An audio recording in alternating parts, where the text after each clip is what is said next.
In match number 1 in 5th place with 1 PBA title, Dale Glenn.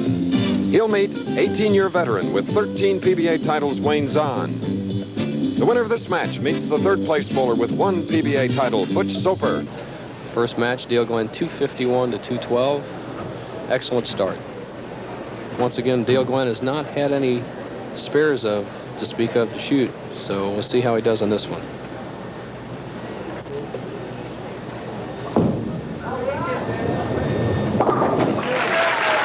Spare in the first frame for Dale Glenn. And now, today, first stroke of 29-year-old Butch Soper of Whittier, California. Averaged 213 this week. He has 1 title, winning the 1978 Fairlanes Open. Checking where he stands on the approach. He was a bit confused about where to play, too. He was an inside shooter who's opted to go outside where Zahn was. Sliding by, leaving the 1, 2, and 10.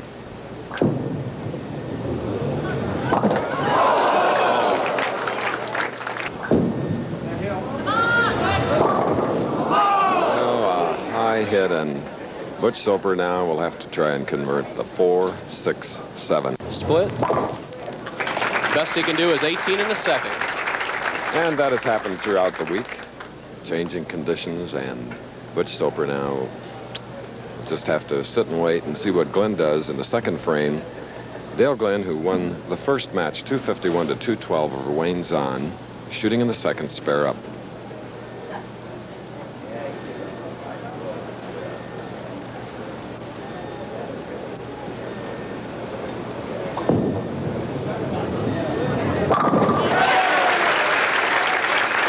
His week's average on the television lanes, 29 and 30 here at Mel's Bowl. Shooting in the third, looking to double.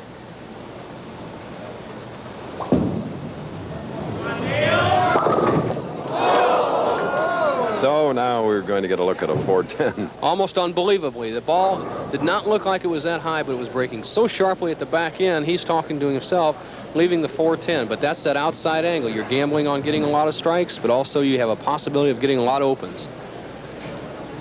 10 to 1, cross lane, very difficult. Those are the odds for professionals. I agree. Might point out. Chris, it'll be even twice as tough here because spares have been tough, and he really has to guess where the trajectory of the ball is going to go. He might hook right in the left channel, or he might not even come up to it. He's changing balls to a little harder ball to go across lane, so it doesn't hook quite as much.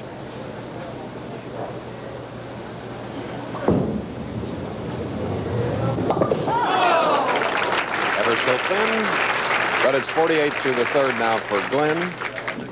And Butch Soper, who is appearing in his 5th television finals, and look at how almost.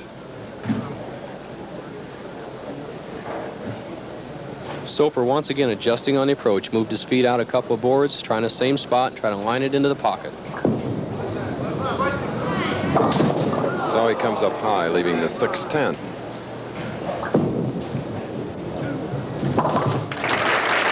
First mark for Soper in 3 frames. Steve Jones. What Soper needs to do, Chris, is make a decision. Now, he's totally confused in that zone. Is either to move all the way out to what they call the ditch shot or the gutter shot where Dale Glenn's playing, or move back into the inside line. He's thrown a couple of good shots, but has got no ball reaction, so he has nothing to guess for him. He's just guessing out there. You don't have that many frames in a 1-game match to be guessing. 1, 2, 4, 7. Oh. Once again, the unique pin action has cost Butch Soper. He has to keep it together. He has to keep. The key to winning matches is if you're hitting one lane, don't lose it. He's got the right lane in his back pocket. Just keep on hitting it. Keep himself in play. He also finished in the 10th frame on this lane.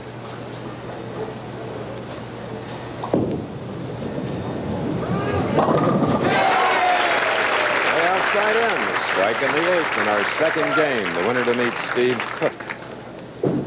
Once again, we hate to say that just the 9th and 10th frame are the key frames. The other frames do count, but it's amazingly close, all these matches. 3 pins separate Dale Glenn and Butch Soper. Glenn can increase the lead to 13th and put the put the pressure on Soper right here. There you see the Ford Open money breakdown. 15 to the winner, 8 for second, 6 for third, 5 for fourth. And Wayne Zahn has won $4,000, losing to this man, Dale Glenn, in the first match, 251-212.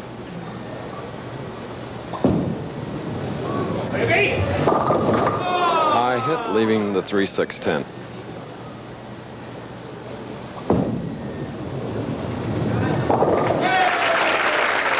That's a spare in the ninth, 146 through the eighth. 3 pins separating these two members of the Professional Bowlers Association, headquartered in Akron, Ohio. And one of the members, Butch Soper, who has been a member for 8 years now, has a 3-bagger shooting in the ninth. Look at using the full approach. Short man, fast approach. Good for speed control. Can take the lead with a strike. High hit, leaving the 4-7. It's going to go right to the last ball. So it's who performs in the 10th is going to be the winner. After 3 weeks in the West, we move to the Southwest next week at Grand Prairie, Texas. 141 through 8. A spare now in the ninth. 5 pins. Looks at the scoreboard. He knows he needs to put a double in here and put the pressure on Dale.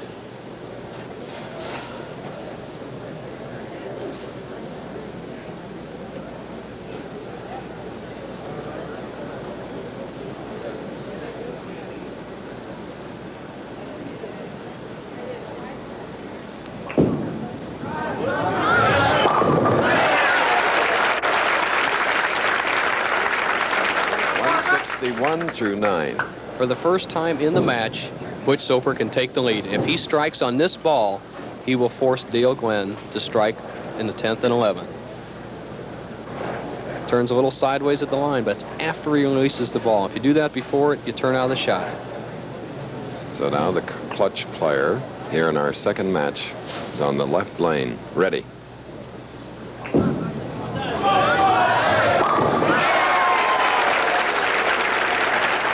Chris, he needs 6 pins on this ball to make Dale Glenn strike in the 10th and 11th. Both great clutch players.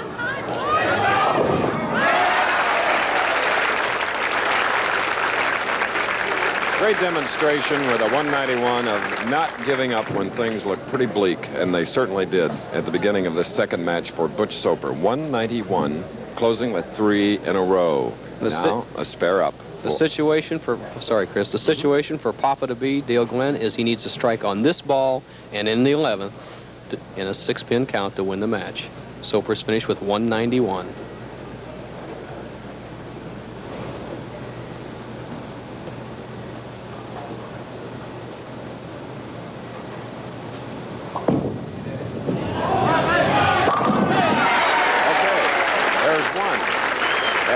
Another clutch shot, and Soper, who shot a 191, struck in 6 of the last 7 frames. The shot, Dale Glenn, the wide trajectory, a real good trust. All down to 1 ball right here. He's taking his time, sitting down. He's looking at the monitor watching his shot. Yeah, we did miss his retreading his right bowling shoe.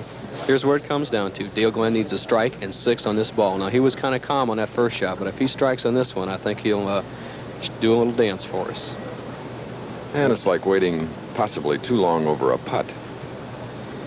Hard to say. This man is tough right down in his heart. He is one of the super players when he needs it.